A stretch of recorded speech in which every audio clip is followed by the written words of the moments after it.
Hello. Hi, everyone. So, I'm just doing a little video. I haven't done one in a long time, and I'm feeling a lot of peace and bliss right now after a long walk in the woods this morning. And I want to talk about self love because this is a topic that some of us have taken a long time to truly integrate. And again, I don't want to go back to the old story of, transcending or healing or all of that because we're already there.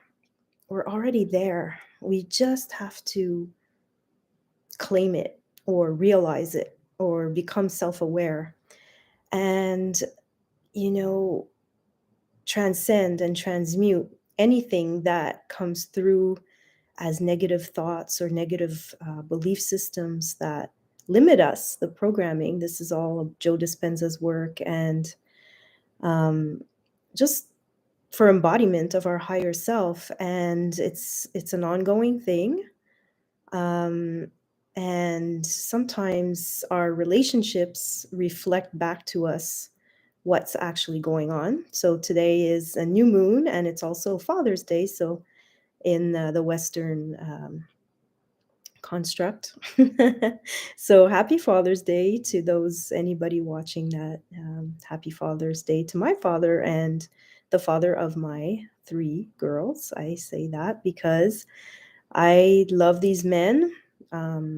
They are the men that I've learned the most with. It's 1:44 right now. And I just want to acknowledge the path and the journey, the human journey that we've shared together all this time.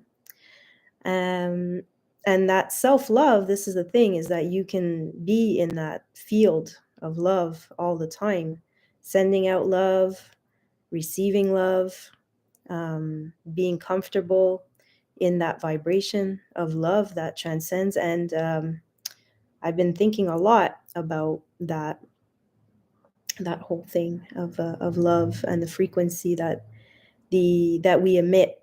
I just want to share that in Mexico, I had some people tell me that I was emitting this frequency, and I was surprised, and I was like, "Wow, that's interesting that they can actually feel it." But I felt it with others, a few people in my life, and some people say that this happens when we are surrounded by that field, that certain people are able to amplify and also constrict. So that's up to us to expand and contract. Right, when we're in fear or we're going through something, we're contracted, our auric field is very weak, and that's often when dis-ease happens. We're not at ease with this field of the quantum and the loving vibration. So that self-love and the way we talk to ourselves and what we focus on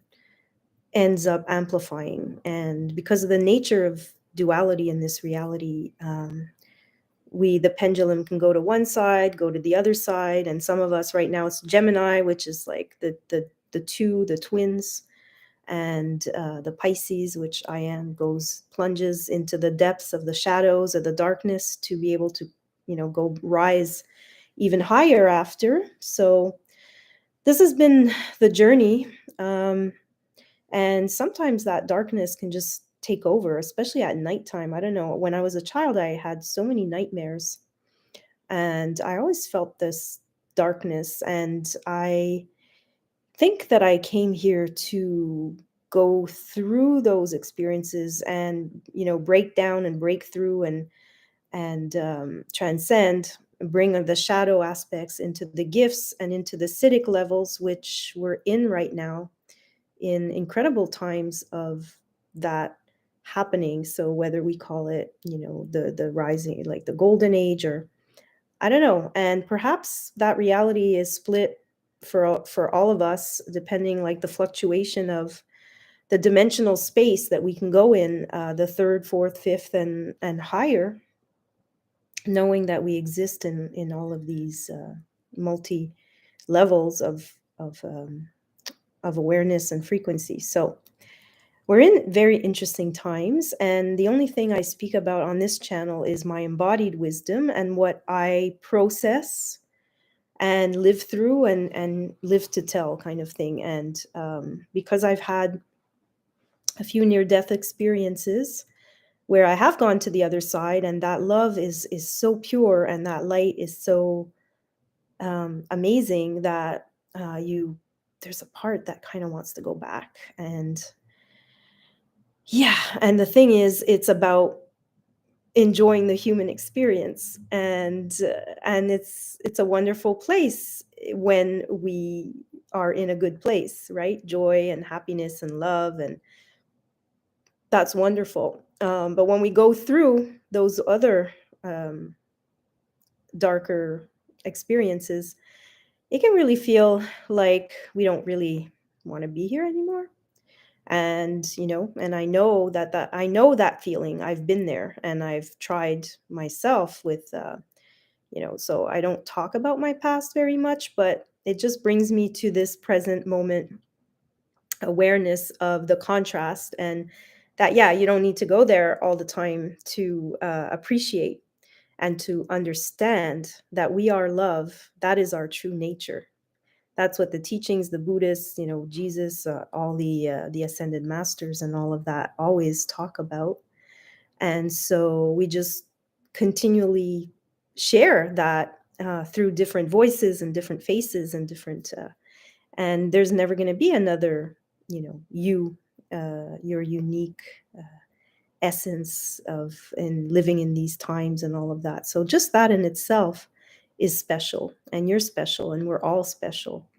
And some of us need to feel special more than others because of the makeup of our, it could be the astrology or your blueprint, your but there's a balance, with everything, and that middle path will always bring us back into alignment, back into the vortex where the flow happens, where doors open and you get to experience synchronicities and the flow, basically.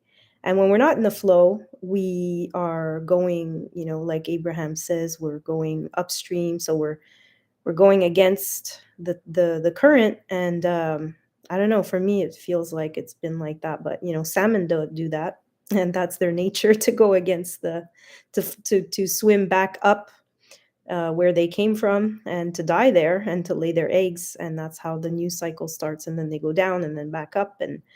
And that's what we do all the time. We breathe in, we breathe out, we live, we die. And the more comfortable we get with that, the more it's just we're just experiencing. And I'm excited to learn more about the Akashic field and how our past lives, or how that information, the library, the memory bank of all experiences, can inform us and help us on our path. That's something I'm diving into these days.